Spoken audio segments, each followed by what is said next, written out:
Alright, today I'm gonna do some CPU stress tests. Recently I've noticed with my CPU that I'm not getting even temperatures. It's a common problem with the i7 4770K. Before they reintroduced an updated version with the 4790K, they had this problem with the thermal compound not being very good, basically. So a lot of people opted to delid their CPUs, and today that's what I'm going to be doing. So I'm going to take a look at Ada64 here and Hardware Monitor Pro to monitor my temperatures. So I'll just stress the CPU, the FPU, and the cache and see what sort of temperatures we get. So I've already done a little bit of stress testing just to make sure that my system can handle being stressed and recording with OBS. I've offloaded the video to the NVIDIA codec. Let me just go take a look. Yeah, the NVENC codec. Usually I use the QuickSync codec instead of X.264, but that works just as well. I'm trying to keep all unnecessary load away from the CPU to get more accurate results. So as you can see here, I'm getting around 60, 70 from each core, and you can see that the cores are not even. Some of the cores are 60, while other cores are 68 and 64, 65. I mean, they're just all over the place. I'm going to reset my minimum maximum just to get a better idea. So as you can see, the first core is 76, the next core is 77, the next one is 73 now, it was 71 before, and 72. And that's not very consistent. 77, 77, 73, and 76. So as you can see, two of the cores are fairly consistent while the other ones aren't. And when I delid my CPU, I hope to see a more even spread along these of temperatures. Hopefully, by delidding my CPU, I'll be able to achieve slightly better temperatures. So I've already done one CPU delid as practice, since I've never done this before on an AMD Athlon 64. Pretty underpowered and old processor, which I didn't have any reservations about breaking. I wanted to do a practice before I actually did the real thing.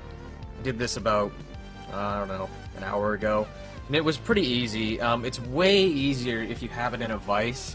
I protected it with rubber so that it's easier to hold, but also protect the edges of the chip from being damaged. Basically what you do is you go along the edges and just sort of very carefully and slowly wedge it in there. So I'm going to pull the CPU out of my actual computer and throw it in the vise. So be careful when you're cutting into the CPU. There's a vertical strip of sensors along this side. You can tell by this part right here which side it's on. The CPU goes this way, goes vertical. So just be careful when you're cutting into it, when you're going along this side, not to go too deep, and make sure you don't scratch the PCB. So I'm going to get to work on this, and I'll come back when I'm just about finished. So now that I've gone and delidded my CPU and reapplied new thermal paste, I'm gonna do another test to see how much of an improvement overall we've achieved. So you can see I'm running Ada64 right now, and my temperatures are quite a bit better. I have the original temperatures from before I delidded.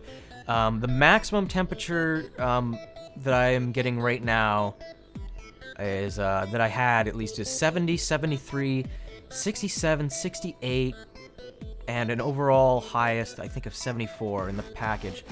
Compare that to 78 on the first core, 79 on the second core, 74 on the third, and 77. In a little bit of the earlier test, some cores were going up to even 80, 82 degrees Celsius. Now that my paste has had time to set for a bit, you're seeing much better temperatures. Currently, I'm getting around 60 to 67, 61 to 65, 62, 55 to 64. I'm sure once the thermal paste set, I should be much more even along my cores. So overall, this is a pretty significant success. My minimum temperatures, which I will also go over, which should be at the beginning of the previously recorded video, are around 28 degrees. Yeah, 28 degrees Celsius, with 2 of the cores being 28, the first 2, and 24 on the 3rd, and 28 again on the 4th. And now we're seeing 25, 25, 22, and 24, which is better. It's not necessarily as even as I'd like it to be, but it is a definite improvement. That's at least a good 3 or 4 degrees, up to even 5 degrees Celsius. That is a drastic improvement. If you have a 4770K, the delidding process can be very, very finicky. I had to use a combination of both the Vice method and the Razor method. The Vice method at first didn't work at all, and the Razor Blade method didn't work at all, but once I gave the CPU a couple taps, I think it was a little bit easier to get into there, and I managed to very, very slowly work the Razor Blade around. If you do this, I urge you to be very careful and not destroy any of the traces on your CPU. I might have taken off a very, very, very tiny amount of the CPU. I noticed that I took off a very, very tiny shaving of green, but when I inspected the CPU, the amount of area that I took off was so tiny and didn't cut in deep at all. So this is definitely a big success, and I would recommend you do it if you want to get better overclocking results, or you just want better temperatures. I'm gonna try my luck at overclocking my CPU again. Anyway, I hope you found this helpful. Sorry I couldn't get better footage of me actually taking the die off. It was a little bit awkward for me to try to film that, so I just sort of wanted to show you the setup I was working with. Honestly, if you're gonna do the Vice method, make sure you actually secure it to a proper table, because banging that hammer on my crappy little IKEA table actually damaged the underside of my table, which I didn't even think about at the time. But other than that, definitely improved my temps by a significant margin. Thanks for watching.